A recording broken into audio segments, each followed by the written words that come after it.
Pagi Sobat Teknik, kembali lagi berjumpa dengan podcast Alumni Talk FTUI, Iluni FTUI, di mana kita secara periodik akan memunculkan figur-figur alumni FTUI yang sudah berkiprah di dunia baik profesional maupun akademis selepas dari perkuliahan di FTUI.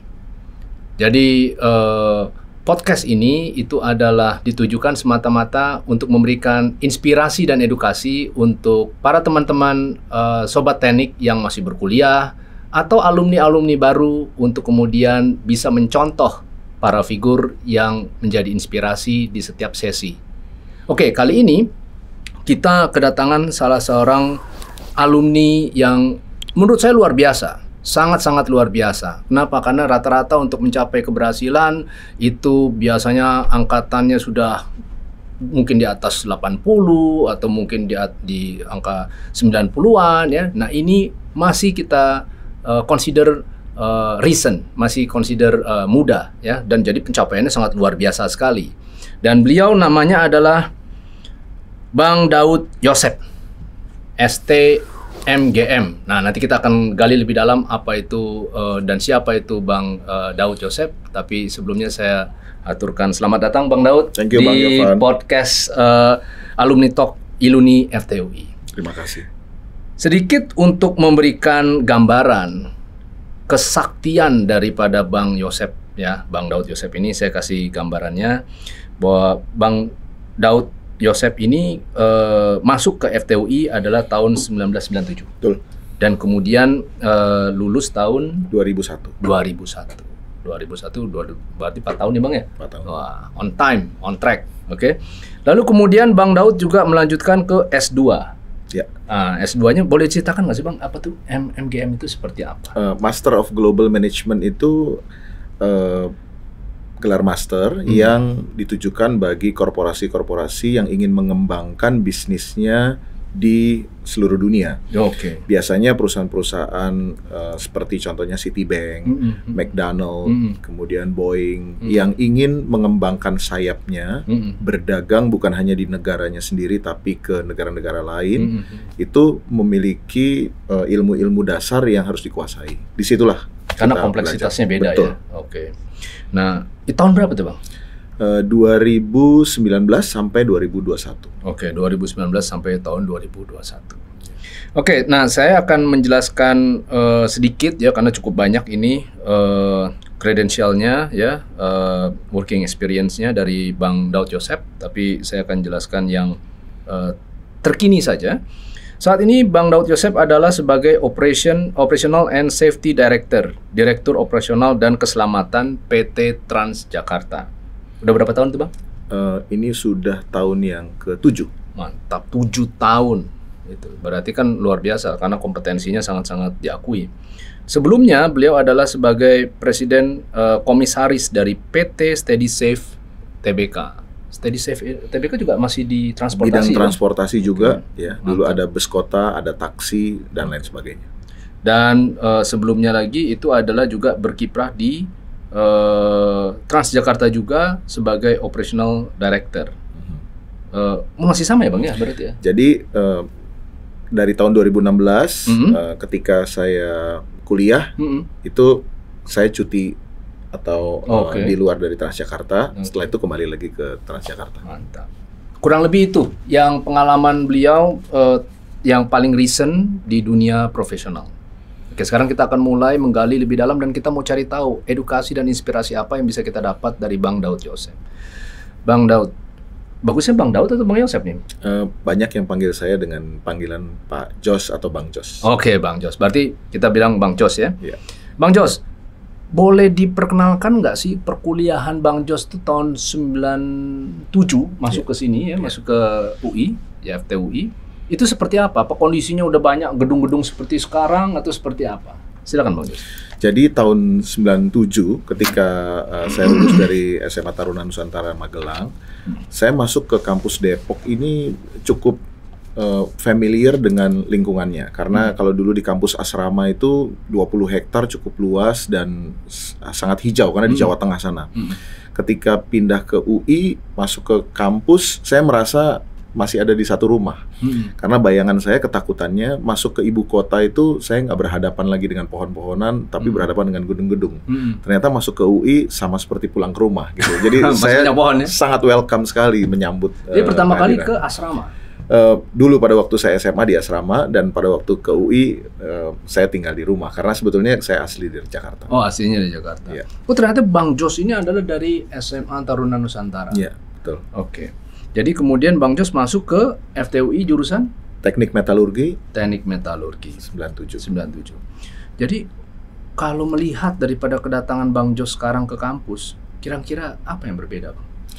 Dilihat dari fisiknya atau dilihat dari lingkungannya? Ya, saya lihat mungkin banyak sekali perbedaan ya. Yang pertama, kalau dulu mahasiswa masuk ke sini, saya kalau dengan kata-kata yang lugas gitu, anak mahasiswa masuk sini kayaknya culun-culun banget gitu.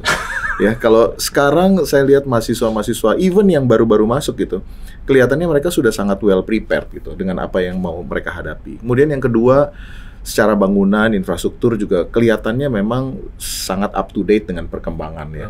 Desainnya udah sangat bagus, kemudian banyak sekali fasilitas-fasilitas yang berbasis teknologi. Dan saya cukup bangga karena apa? Karena dosen-dosennya pun, pengurus-pengurus, dekan, dan tenaga pengajar, semua administrasi sudah mengikuti dengan kebutuhan saat ini ya. Dan ini membuat saya semakin yakin bahwa UI bukan hanya akan bertahan di tengah-tengah persaingan dunia pendidikan, tapi akan excel atau berada di terdepan dibandingkan dengan universitas lainnya. Luar biasa. Nah, dari perkuliahan pada saat itu, kehidupan Bang Jos itu seperti apa? Gambarannya, keseharian pada saat perkuliahan? Saya ada organisasi yang diikuti atau apa? Betul. Saya sebetulnya pada waktu masuk, saya ini lulusan sekolah asrama yang disiplinnya sangat tinggi. Waktu masuk tuh seperti keluar dari penjara. Apalagi dunia kampus itu relatif bebas, terserah kepada dirinya sendiri mengatur bagaimana time management, kemudian kedisiplinan. Pada waktu semester pertama itu saya sempat shock. Shock ya? Karena ternyata boleh tuh namanya bolos kuliah, terus kemudian datang terlambat. Itu membuat kita tuh merasa bahwa ini dunia baru yang agak aneh nih gitu. Beberapa orang yang untung saya disadarkan cukup cepat. Karena semester pertama itu IP saya kalau nggak salah cuma dapat 2,4 atau 2,3 gitu. Dan itu mengkhawatirkan sekali. Untungnya cepat insaf. Sehingga ya kembali lagi gitu ya, mengikuti kegiatan-kegiatan yang positif. Walaupun nggak semuanya semua in class. Dulu tuh teknik pernah punya acara namanya ASMAT. Saya nggak tahu hari ini masih ada apa enggak gitu. Itu ajang seni mahasiswa teknik. Saya ikut sebagai dulu tuh istilahnya kepala bagian operasional yang mengatur acaranya. Setelah mengikuti acara itu, saya kemudian menjadi kepala biro kultur di Senat Mahasiswa Teknik. Dari situlah kita belajar berorganisasi, ketemu dengan orang-orang dengan latar belakang yang berbeda. Dan menurut saya itu sangat penting untuk mengajarkan value di luar apa yang diajarkan di dalam ruangan kelas. Jadi artiannya bahwa Bang Jos sendiri mengakui bahwa ada sesuatu yang lebih dibandingkan hanya sekadar perkuliahan. Betul. Ada sesuatu yang lebih dibandingkan sekadar datang ke kampus baru pulang. Betul ya. Dan bagaimana kehidupan organisasi itu membentuk di karir Bang Jos saat ini? Begini, saya melihat bahwa ketika saya beranjak dari kota Jakarta, kemudian saya bekerja di Astra Internasional selama 8 tahun, dan saya memegang tanggung jawab seluruh Indonesia dari Medan sampai ke Sulawesi Utara. Saya melihat bahwa salah satu aspek dari keberhasilan seorang pekerja adalah bisa menerima keberagaman. Dan sense untuk menerima keberagaman itu dimulai ketika saya sekolah mulai dari SMA sampai kepada kuliah. Ketika kuliah, kita bertemu dengan yang datang dari pedesaan, datang dari kota kecil, bahkan datang dari ibu kota, atau mungkin ada juga yang SMA-nya datang dari luar negeri. Ketika bercampur ke dalam satu ruangan kuliah, disitulah kita diperhadapkan pada kenyataan bahwa apakah kita bisa accept dan apakah kita bisa membuat perbedaan itu menjadi sesuatu yang kuat gitu. Dan ini penting ketika kita masuk ke dalam dunia kerja nanti. Karena saya menemui ketika pertama kali masuk ke dalam dunia kerja, tidak semuanya itu berlatar belakang sama. Frankly speaking, nggak semua orang yang kerja di korporasi besar itu datang dari universitas negeri. Nggak semuanya punya degree. Dan kalau kita nggak bisa accept itu atau nggak bisa mengolah itu menjadi sebuah kekuatan, akhirnya kita jadi nggak bisa menghasilkan apa-apa. Dan itu kita pelajari awalnya adalah dari kuliah. Dari kuliah. Jadi artinya punya banyak teman yang memiliki berbagai latar belakang ya. Betul. Ada yang mungkin secara sosial ekonomi itu bagus, ada yang mungkin kurang beruntung seperti itu, dan dipaparkan dengan kenyataan itu apa yang terbentuk pada Bang Jos pada saat itu. Jadi ini khusus ya ketika bicara UI ya. Salah satu keunggulannya UI kan kita punya banyak sekali fakultas. Hukum, sastra, fisip, MIPA, dan lain sebagainya, ekonomi. Mungkin nggak kita dapatkan pengalaman seperti ini di universitas lain yang hanya satu bidang saja gitu. Kalau di sini kita bisa berteman dengan banyak orang, dan kalau saya kebetulan dulu kita kos-kosan di daerah Kukusan situ. Waktu di ruangan kelas kita sama-sama anak teknik, tapi begitu di luar jam kuliah kita ketemu dengan banyak orang dari banyak sekali fakultas. Dan ini sangat penting untuk membentuk kita bahwa di dalam dunia kerja itu networking sangat krusial. Dan salah satunya memulai networking itu adalah dari perkenalan di luar dunia kerja.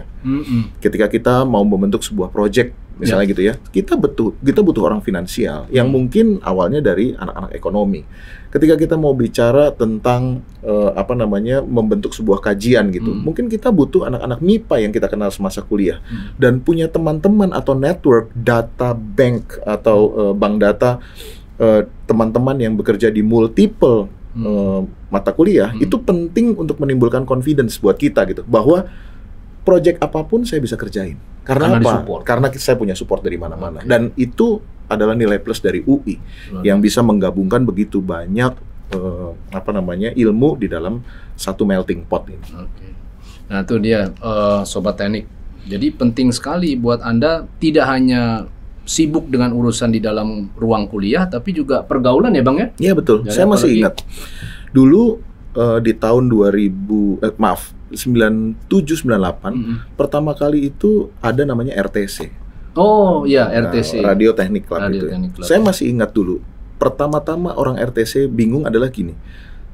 Gue tahu caranya bikin pemancar dan bikin radio ini bisa didengar banyak orang. Tapi penyiarnya siapa? Anak teknik kan nggak bisa ngomong. Dan karena saya punya teman-teman dari administrasi niaga, fisip, teman-teman dari Ilkom, ilmu komunikasi, akhirnya saya bawalah anak-anak itu untuk menjadi penyiar di sini. Ini hal simpel sebenarnya, tapi itu menggambarkan bahwa di dunia kerja kamu nggak bisa bikin kacamata kuda bahwa kalau mau ngerjain sesuatu dan menuntaskan sebuah project hanya dengan teman-teman kita satu kantor, satu building. Kita harus ngebuka diri terhadap orang-orang di luar sana. Anyone that you know yang punya kekuatan untuk bisa bantuin nyelesain project ini, bawa untuk kerja bareng gitu. Dan menurut saya itu contoh yang sangat bagus. Jadi artinya Bang Joseph itulah yang pertama kali membawa para penyiar-penyiar tersebut ke RTC gitu. Nah, itulah yang kira-kira mencerahkan dan menceriakan dunia teknik gitu. Jadi setelah itu radionya mengudara didengar oleh banyak orang. Mengudara itu. Saya nggak tahu persis ya, tapi yang jelas salah satu dari penyiar itu akhirnya jadi istrinya anak teknik tuh gara-gara main ke teknik gitu ya. Oke. Jadi Bang Joseph kemudian ketika di perkuliahan aktif selain di RTC, ada lagi organisasi lain? Jadi ini organisasi yang tidak berwujud dan tidak bernama ya. Namanya adalah organisasi Gaplek Kantin ya. Oh, Gaplek Kantin. Dan menurut saya tidak ada salahnya untuk punya aktivitas di luar perkuliahan seperti halnya itu tadi. Bahwasannya sekarang saya dengar di kantin tidak boleh main kartu dan gaplek, saya mendukung sepenuhnya. Artinya untuk ketertiban dan kedisiplinan. Tetapi memang menurut saya ada baiknya para mahasiswa ini mempunyai sebuah wadah untuk menjalin persahabatan, menjalin kerjasama, menjalin komunikasi di luar dari mengerjakan tugas-tugas. Dan itu sangat penting karena apa? Ketika nanti kita bicara membentuk sebuah tim di dunia kerja, itu nggak bisa hanya menyelesaikan tugas ngomongin kerjaan doang. Saya belajar bahwa komunikasi itu 70% diselesaikan justru di luar ruangan meeting. Di dalam ruangan 70%. Di dalam ruangan meeting itu sometimes kita hanya ngomong backgroundnya apa, objektifnya apa. Tetapi setelah itu di luar ruangan kita tim itu kumpul dan ngomongin gimana caranya berkomunikasi dengan baik. Dan saya berpegang pada satu prinsip bahwa komunikasi is about trust. Kalau kita udah trust sama orang, even without a single word, kita bisa ngerti apa yang dia mau. Tapi kalau tanpa trust, mau kita ngobrol teriak-teriak dengan segala bukti pun, kalau di dalam hatinya udah nggak ada trust, komunikasi nggak bisa. Itulah kenapa sebetulnya komunikasi di internal tim itu selesai dulu di luar, dan masuk ke dalam ruangan tim dengan trust yang sudah full, kita tinggal sign. Luar biasa. Jadi silaturahmi pergaplean ini sampai sekarang masih terjalin. Yes, dan menurut saya itu adalah pertemanan yang tidak bisa diputuskan dengan apapun juga. Orang-orangnya masih nyambung terus ngumpul, ya. Luar biasa. Jadi dan melihat apa yang kemudian terjadi dinamika di kampus, bagaimana relasinya dengan profesi daripada Bang Jos saat ini dalam keseharian? Iya, saya bersyukur bahwa saya masuk jadi anak teknik. Karena saya melihat bahwa berbanggalah teman-teman adik-adik yang menjadi mahasiswa teknik sekarang ataupun yang baru jadi alumni. Karena apa? Saya melihat di ilmu apapun, ketika kita punya kalkulasi dan perhitungan yang kuat untuk menghitung mengenai visibility bisnis, mengenai proyeksi, mengenai prediksi ke depan, itu akan menjadi dasar yang sangat mantap untuk kita masuk ke dalam bidang usaha apapun. Contohnya misalnya saya sarjana teknik, kemudian masuk ke perusahaan otomotif. Saya berawal dari menjadi seorang claim investigator.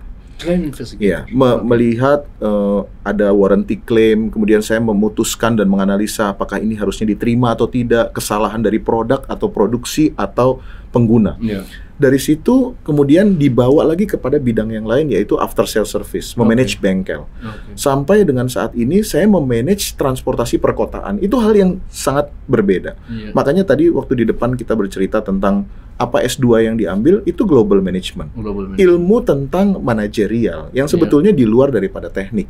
Tetapi saya harus mengakui bahwa ilmu manajerial tadi hanya bisa dibangun di atas pondasi teknik yang baik.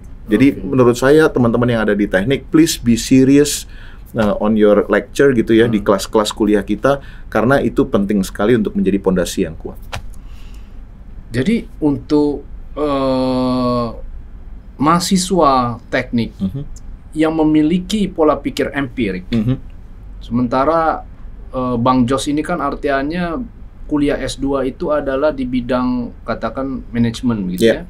Jadi yang katakan lebih spekulatif gitu. Nah, ada kesulitan nggak untuk kemudian berpindah wave lah ya, cara berpikir gitu, dari yang berpikirnya sangat empirik ke yang spekulatif. Gimana?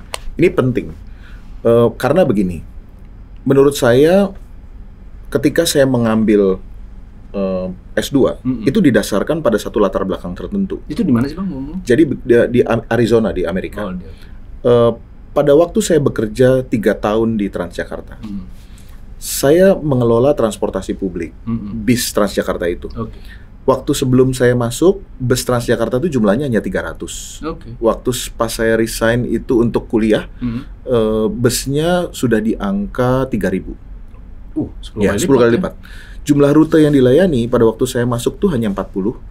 Pada waktu saya mulai kuliah itu di angka 270, naik 6 kali lipat. Tapi yang membuat saya bangga pada waktu itu adalah jumlah penumpang Transjakarta. Pada waktu saya masuk Transjakarta itu hanya 300.000 orang tiap hari.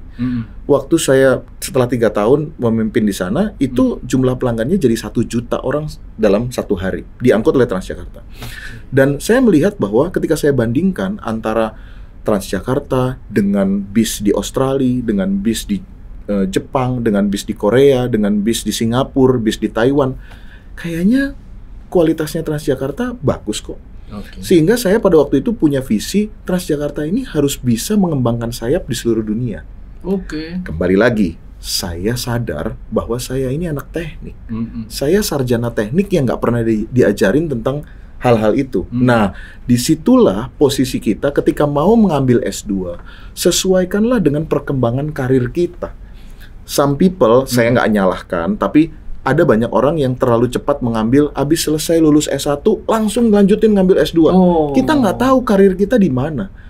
Saran saya adalah, karena saya sudah menjalani ini, saya ngambil S1, kerja 17 tahun, baru saya ngambil S2.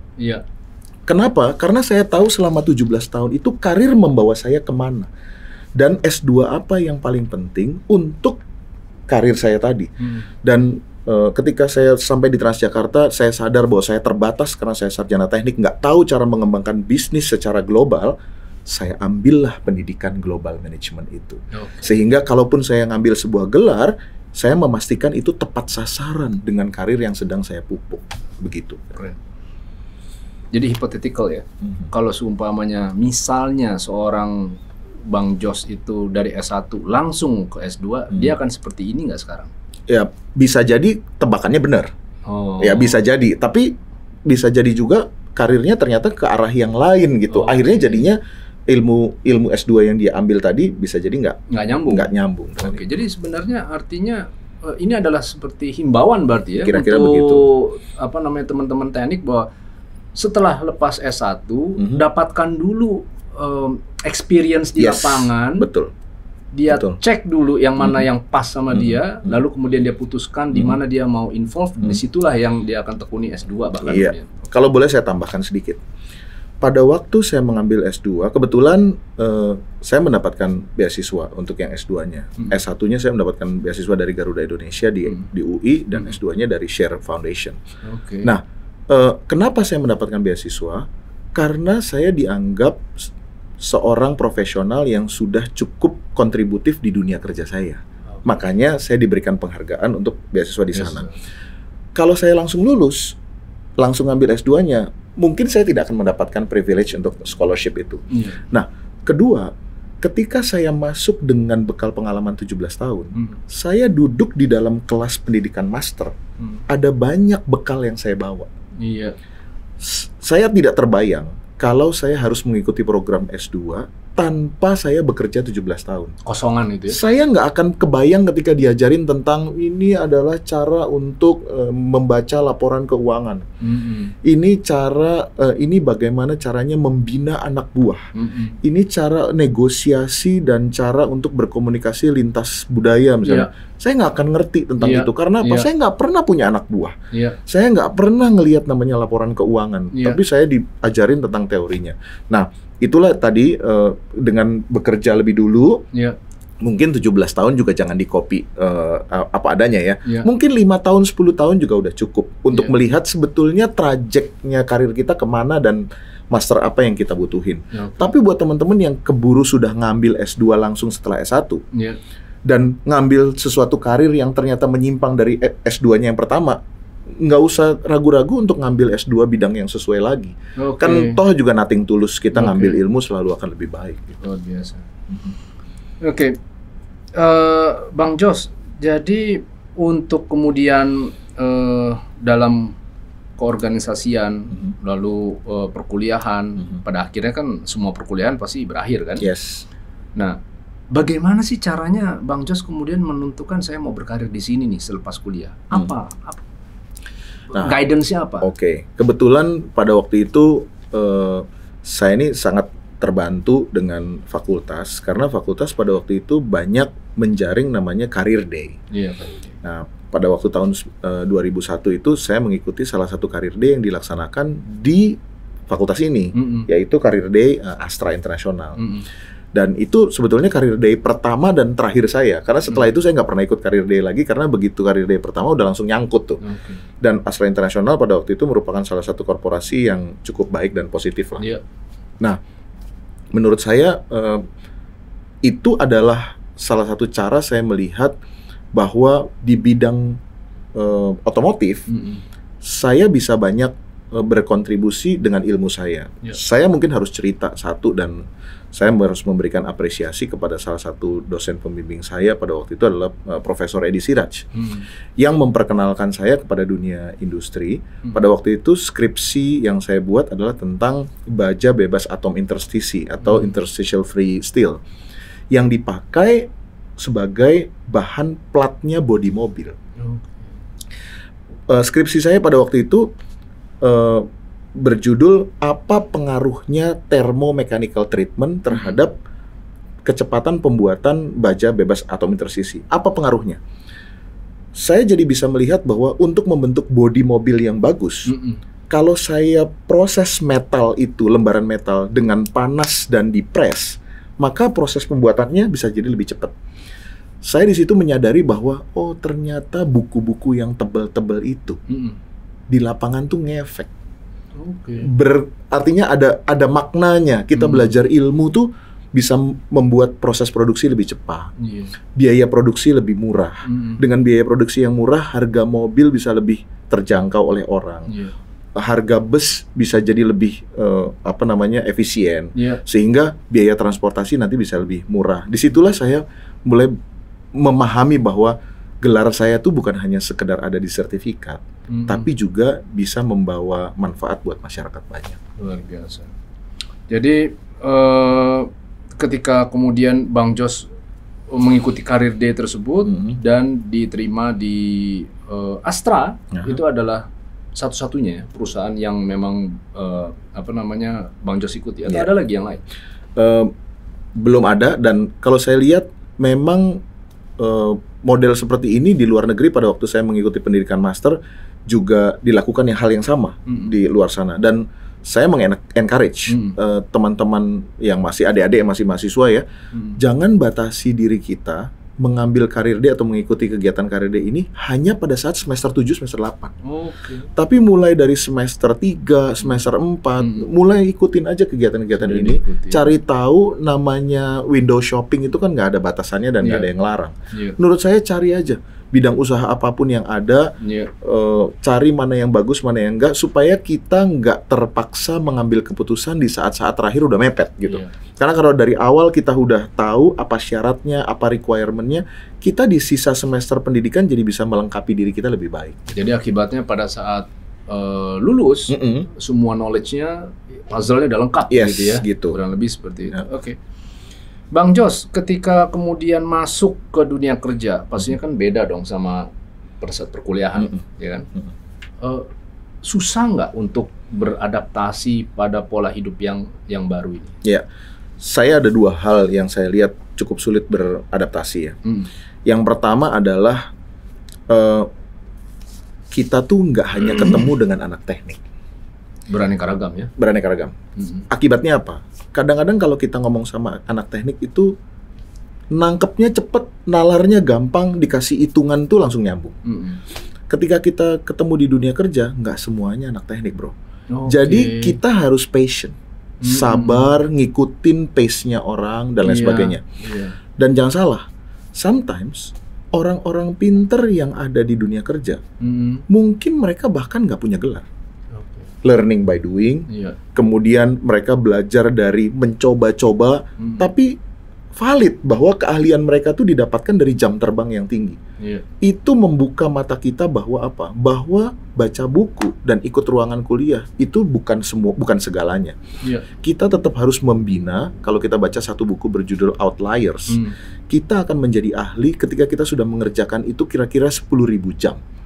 Itu yang mendorong saya bukan hanya punya gelar sarjana teknik, tapi banyak turun ke lapangan dan ngerjain proyek supaya kita menjadi ahli di bidang itu. Itu yang pertama kesulitan saya. Yang kedua, kita bertemu dengan orang-orang dengan banyak latar belakang pendidikan.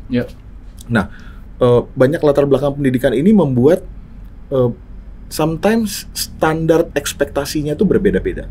Ekspektasi gaji, ekspektasi performance.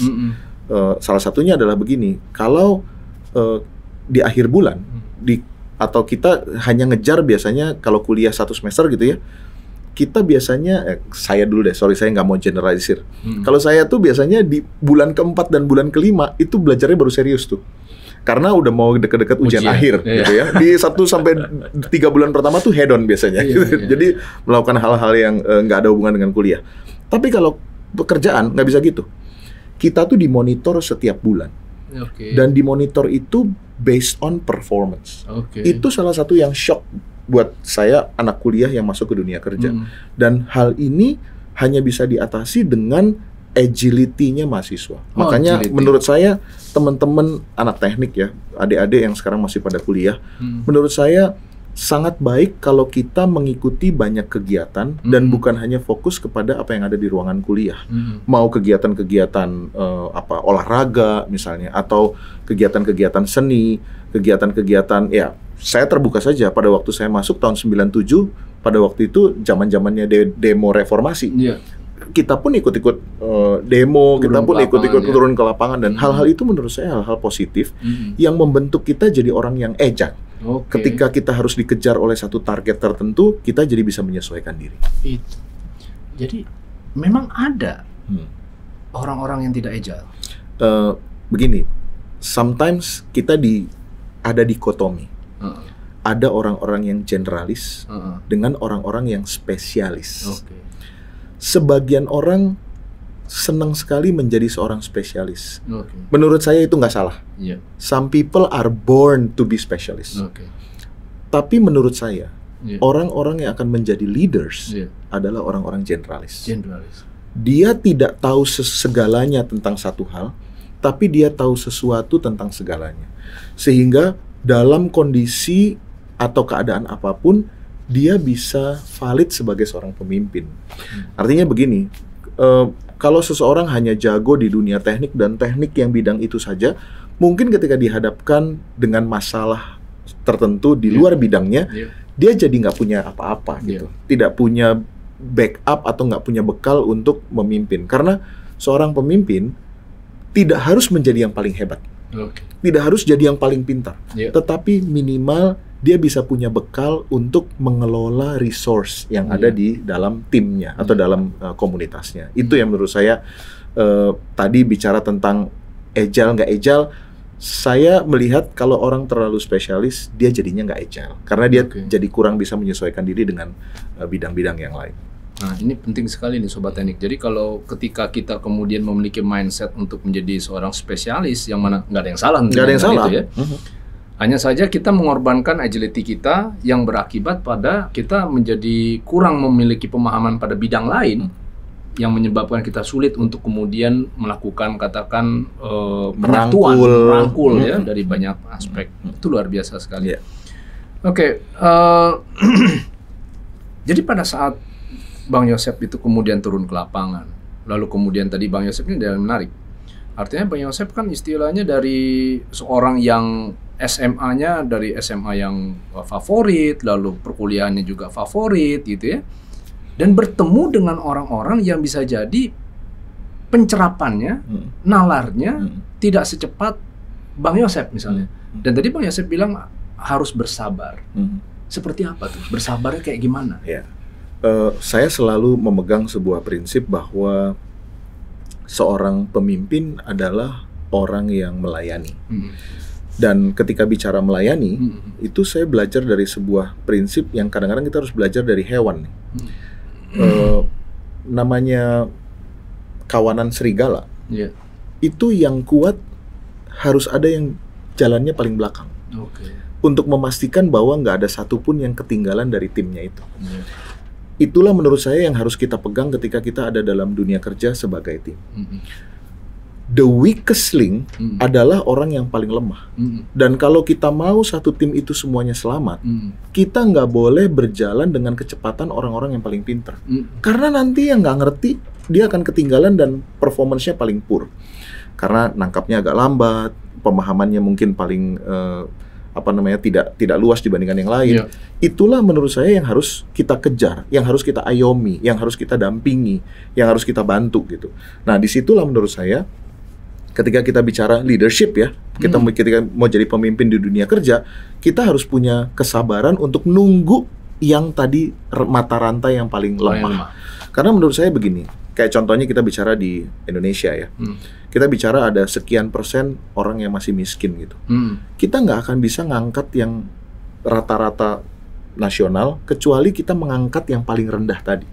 Orang-orang kaya di Indonesia banyak sekali, yang penghasilannya luar biasa juga banyak sekali.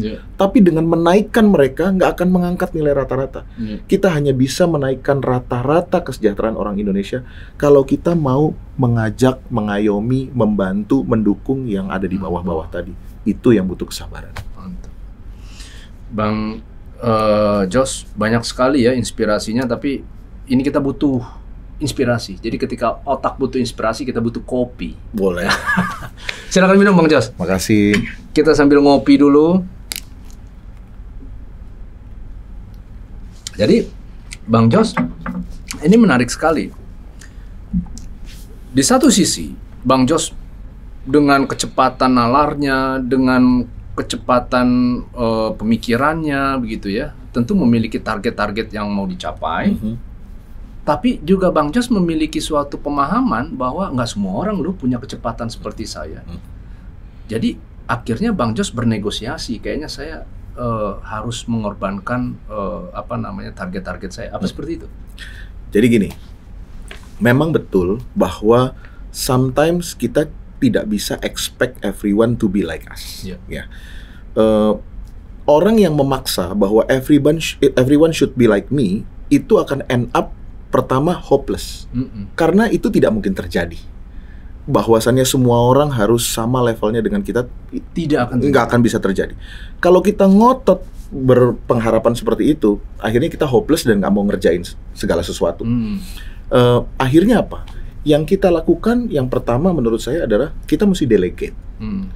Somehow kita harus trust kepada people. Walaupun dia inkompeten. Walaupun inkompeten, tapi orang-orang yang paling tidak inkompeten harus kita dampingi. Kalau kita punya tim isinya 3 orang, mana yang paling baik, itulah yang menurut saya kita harus kasih delegation tanpa harus kita awasi. Nomor 2, mungkin skillnya middle, sehingga kita lepas, tapi secara berkala kita monitor. Tapi yang nomor 3, yang kira-kira paling inkompeten, harus kita tempel. Apapun yang dia kerjakan harus kita lihat, kita ajarkan. Dan ini mengakibatkan bahwa 1, 2, dan 3 seakan-akan mendapat perlakuan yang berbeda. Karena menurut saya dalam dunia nyata, giving equal treatment itu tidak fair. Karena sebetulnya nggak ada itu namanya sama rata, sama rasa. Yang namanya fair adalah kita memberikan kepada orang sesuai dengan porsi kebutuhannya. Sama kayak kita bicara kebutuhan anak paling gede sama anak paling kecil, kita kasih uang sakunya sama apa enggak? Beda dong. Anak kuliahan sama anak TK pasti beda. Sama juga dengan tadi leadership. Sehingga menurut saya fungsi seorang leader itu harus memahami apa yang dibutuhkan oleh each and every one of his team. Disitulah kita bisa membuat semuanya berkecepatan sama pada akhirnya. Dan mendampingi the weakest link, itu bukan pemborosan. Gini, sometimes kita nggak bisa, kita dihadapkan pada posisi tidak bisa memilih. Pada kondisi di mana tim itu bisa kita arrange. Ada yang bisa dicabut dan kita ganti dengan yang lebih baik, maka kita selalu akan berpatokan choose your best team. Ya, kalau di dunia ini kira-kira klub sepak bola yang bisa melakukan itu cuma Real Madrid, ya, yang bisa punya bintang di semua posisi. Tapi most of the coach di dunia nerima pemain itu given. Klub cuma punya duit segini, hanya bisa membayar orang-orang dengan skill kira-kira segini. Yang ini dribblenya kenceng, tetapi shootingnya lemah. Orang ini headernya bagus, tetapi agility-nya parah banget. Di body sedikit jatuh. Kita sometimes sebagai leader itu dibayar mahal, bukan hanya untuk menjahit orang-orang yang jago. Kalau itu nggak perlu orang hebat. Istilah orang zaman dulu, kalau mau pelatih Madrid itu nggak perlu dibayar mahal. Karena apa? Tanpa pelatih pun dia udah jago. Dia udah jago semua. Tetapi yang bagus adalah pemimpin yang bisa menjahit tim-tim dengan berbagai kelemahan tadi. Iya. Makanya tadi dibilang bahwa apakah menjahit itu jadi sebuah pemborosan? Tergantung. Kalau dengan cara menjahit yang benar, maka mendampingi weakest link itu adalah value yang sangat besar. Disitulah saya melihat anak-anak teknik harus bisa mencari perbedaan antara dua tempat bekerja. Satu, ada orang punya paradigma gini, cari tempat bekerja tuh yang mature, perusahaan gede yang udah pasti untung, nggak bakalan pernah bangkrut, perusahaan yang barangnya laku, nggak usah kerja juga pasti gajinya naik terus. Percayalah, di perusahaan itu kamu nggak akan dihargain mahal. Karena without you, udah jalan, the company will survive. Lu nggak akan dihargain apa-apa. Figuran. Iya, figuran. Tetapi ketika kita memilih sebuah perusahaan yang kondisinya berat, kompetitornya luar biasa sulit, market ini mau nerima produknya susah banget. Ibaratnya jualan sisir di perkumpulan orang biksu gitu ya. Karena atau jualan es krim di Kutub Utara. Itu kan hal-hal yang susah. Ketika sebuah usaha itu mengalami kesulitan untuk perform, kehadiran kita akan sangat berharga di situ. Disitulah Anda dihargain mahal. Makanya lulusan teknik mesti pinter pilih antara dua itu. Saya nggak bilang bahwa ada yang salah antara dua-duanya, tapi sebetulnya kamu mau dihargain mahal atau dihargain biasa aja. Pilih yang benar. Jadi salah dong ya kalau seumpamanya saya target lulus kuliah secepat-cepatnya supaya bisa dapat pekerjaan yang memungkinkan saya bisa mendapatkan NMAX terbaru gitu dalam tempo secepat-cepatnya, salah ya? Gini, kalau menurut saya tergantung kita mau hidup kayak apa. Kita mau kerja di perusahaan yang besar, mature, mapan, itu boleh-boleh saja.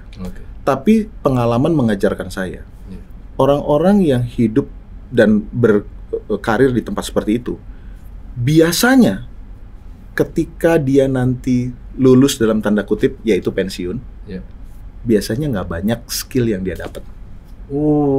Itu dalam banget. Iya, karena sebetulnya tanpa dia harus extra effort pun, sebetulnya perusahaan itu udah jalan.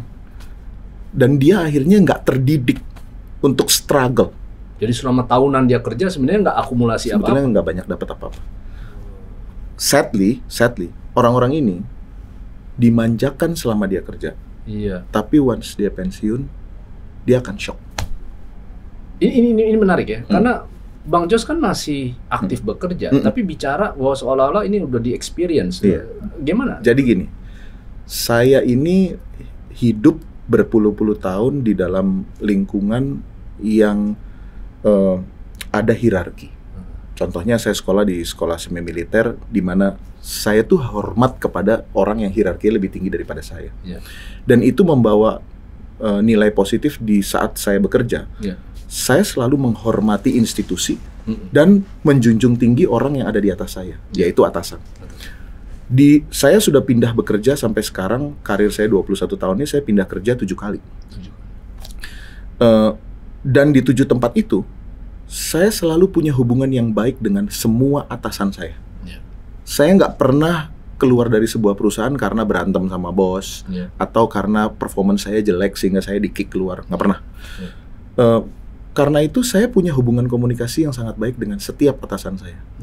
Dan atasan-atasan saya itu umurnya kira-kira 20 tahun, 15-an tahun lebih tua dari saya. Sekarang-sekarang ini mereka sudah pada masukin usia pensiun. Dari cerita mereka lah saya dapatkan.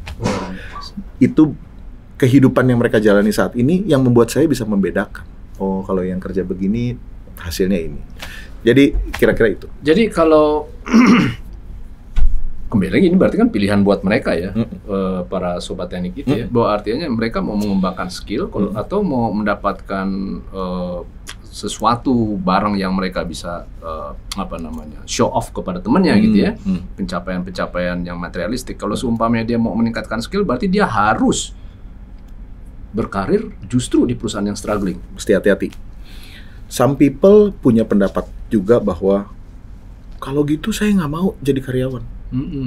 Saya mau langsung jadi entrepreneur. Nggak sesimpel itu, Rudolfo. Maksudnya nggak sobat teknik. Iya, sobat teknik nggak segampang itu. Ada juga sih namanya Rudolfo. Ada juga. Jadi nggak segampang itu untuk menjadi seorang wira swasta, bikin startup. Karena banyak juga yang struggle dan miss. Data empiris berkata bahwa lebih dari 90% dari startup itu fail. 90%. Jadi kalau dibilang bahwa saya pokoknya seumur hidup nggak mau jadi anak buah orang, saya pokoknya mau jadi bos atas diri saya sendiri. Saya kalau boleh suggest, we better study di sebuah sekolah, tanda kutip ya. Sekolahnya apa? Sekolahnya itu korporasi. Di dunia korporasi itu jangan berhenti di satu bagian. Mungkin kita anak teknik, pada waktu masuk kita direkrut di bagian R&D karena kita engineer. Tapi jangan merasa nyaman di bidang itu. Once ada kesempatan untuk pindah bagian legal, pindah ke bagian sales, pindah ke bagian HR, cari kesempatan untuk kita dalam tanda kutip kuliah tadi, sekolah. Dari situlah kita punya skill untuk mendirikan usaha, baru kita coba jadi entrepreneur. Tuh ingat ya, Rudolfo, apa namanya tadi nasihatnya.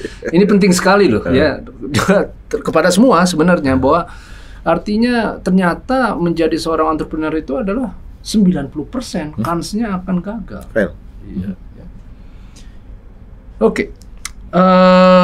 Bang Jos, 21 tahun berkarir, ada nggak satu yang Bang Jos, prestasi yang Bang Jos paling banggakan relatif ya dibandingkan terhadap diri sendiri tentunya, bukan kepada orang lain? Jadi di beberapa perusahaan yang saya pernah bekerja sebelum di Transjakarta ini adalah perusahaan-perusahaan TBK. Astra International TBK, Sinarmas Agriculture TBK, Triputra Agro Persada TBK. Perusahaan-perusahaan ini adalah perusahaan-perusahaan yang sebetulnya masuk dalam kategori safe, sangat aman. Kalau saya bilang tadi, saya nggak usah ngapa-ngapain juga sampai pensiun, saya pasti akan dapat rezeki, nggak bakalan dipecat dan segala macam. Perusahaan nggak mungkin bangkrut. Tapi kenapa saya pindah ke Transjakarta? Nah, ini menarik, kenapa? Karena saya merasa bahwa hidup itu ada calling atau panggilannya. Saya ini dilahirkan di dunia dan diciptakan sama Tuhan, pasti ada tujuannya. Si Jos ini ada di tengah-tengah umat manusia, fungsinya jadi apa? Dan itu yang belum saya ketemukan ketika saya ada di korporasi-korporasi besar tadi. Karena udah nyaman semua. Ya, nyaman semua. Dan saya melihat tali antara 3 perusahaan besar tadi, saya bergeraknya semua di bidang transportasi. Sehingga ketika ada kesempatan saya dipanggil oleh Transjakarta menjadi direktur di sana, saya merasa bahwa mungkin ini tempatnya saya bisa bermanfaat bagi orang banyak. Dan benar, setelah 3 tahun tadi kita lihat bahwa dalam satu hari Transjakarta itu melayani 1 juta pelanggan. Saya tuh melayani hari ini, tadi malam kita baru pecah rekor baru kebetulan. Kita tembus 1,2 juta pelanggan dalam satu hari. 1,2 juta 1,2 juta yang diangkut. Iya, yang diangkut ya. Dan itu satu hari loh. Dalam 1 tahun tuh kita bisa melayani target tahun 2024 ini 339 juta orang naik bus gitu. Bayangin kita bisa bantuin orang naik bus hanya dengan biaya 3.500 dari manapun ke manapun. Saya pernah dalam satu kesempatan, saya membuka rute ke Bekasi. Lalu di hari ke-7 saya mengontrol ke lapangan dan saya duduk, kebetulan ada logo Transjakartanya. Saya nggak sadar ada orang yang kebetulan colek-colek saya terus bilang gini, Pak, Bapak pimpinannya ya? Saya bilang, oh iya Bu, kenapa? Bapak jangan tutup rute ini ya. Emang kenapa? Saya nggak mau tutup juga rute ini saya lagi ngontrol. Karena sejak ada rute ini, saya tadinya pulang pergi dari kantor ke rumah itu 1 hari keluar biaya 70.000. 1 bulan itu saya keluar biaya, kan 1 bulan hari kerja kira-kira 22-25. Keluar biaya 1,5 juta untuk mulai dari naik bus, naik ojek, dan naik sebagainya. Transportasi. Ya, sekarang saya hanya keluar 3.500 pergi dan 3.500 pulang. Hanya 7.000. Saya bisa efisien 90%. Mulai bulan ini, Pak, saya udah beli susu buat anak saya. Sebelumnya saya nggak pernah beli susu. Di situ saya ngerasa bahwa mungkin ini tujuan saya hidup di dunia, supaya saya bisa bantuin banyak orang. Dengan lebih banyak pelanggan-pelanggan yang naik Transjakarta. Sekarang itu lansia naik Transjakarta gratis. TNI Polri naik Transjakarta gratis. Disabilitas yang tunanetra, tunarungu, tunadaksa, semuanya bisa naik Transjakarta gratis. Penghuni rusun, kemudian anak-anak sekolah yang punya KJP, semuanya gratis. Sehingga disinilah yang mendorong saya untuk semangat bekerja supaya hidup ini berarti buat banyak orang. Oke. Jadi mudah-mudahan ini sudah memberikan inspirasi dan semangat ya, karena saya jadinya semangat banget nih pengen jadi supir Transjakarta. Terus terang nih kalau nggak ditahan. Oke. Jadi itu ya membuka trayek baru itu adalah hal yang paling satisfying buat ini. Ya, karena sebetulnya saya lihat orang tuh nggak mau naik bus atau angkutan umum bukan karena dia kebanyakan uang. Oke. Tapi karena tidak ada rute yang dekat dengan rumahnya. Nggak mungkin dia jalan kaki mau naik Transjakarta harus 3-4 kilo. Iya. Jadi saya harus buka rute lebih banyak lagi dan lebih dekat lagi dengan warga masyarakat DKI. Iya. Bang Jos, karena audiens kita adalah mahasiswa dan mungkin alumni baru ya. Yeah. Kira-kira kalau dimintakan satu nasihat buat mereka apa yang untuk mempersiapkan karir profesional mereka, apa nasihat dari Bang? Yang pertama, saya punya 3 saran. Silakan. Yang pertama, never lose your idealism. Sebagai mahasiswa, sebagai anak teknik, kita harus punya idealis. Saya kepingin hidup saya begini, saya kepingin karir saya begini. Yeah. Itu harus punya. Tetap dijaga. Jangan pernah pudar. Jangan pernah, kalau orang Sunda bilang ya kumangke lah gitu. Nanti aja gimana pokoknya mengikuti arusnya yang berjalan. Jangan. Anak teknik harus idealis. Tapi nomor 2, kesempatan yang ada di depan mata ambil dulu. Some people terlalu idealis sehingga ketika ada kesempatan yang lewat depan matanya nggak diambil. Orang-orang anak teknik kayak begini biasanya end up dengan ya nggak dapat apa-apa karena dia terlalu terpaku dengan idealisme. Yang ketiga adalah seize the moment. Artinya apa? Ketika kita dapat sebuah momen, manfaatkan itu terbaik. Karena kita melihat bahwa sukses, kalau kita anak teknik, kebetulan saya senang nih ngomong sama anak teknik. Ada rumusnya tuh. Success equals to, atau sukses sama dengan opportunity plus preparation. Kadang-kadang kita nggak bisa berharap bahwa opportunity itu datang ke depan muka kita setiap hari. Iya. Yang bisa kita lakukan adalah kita prepare ourselves tiap hari, walaupun opportunity itu belum datang. Iya. Ketika opportunity itu datang, walaupun itu sekali dalam setahun, dan kita prepare, jadilah sukses. Jadi anak-anak teknik, masih mahasiswa ataupun baru jadi alumni, menurut saya, when you have time, prepare yourself. Siapin aja semua kemampuan yang kita bisa milikin. When the opportunity comes, kita rubah itu jadi sukses.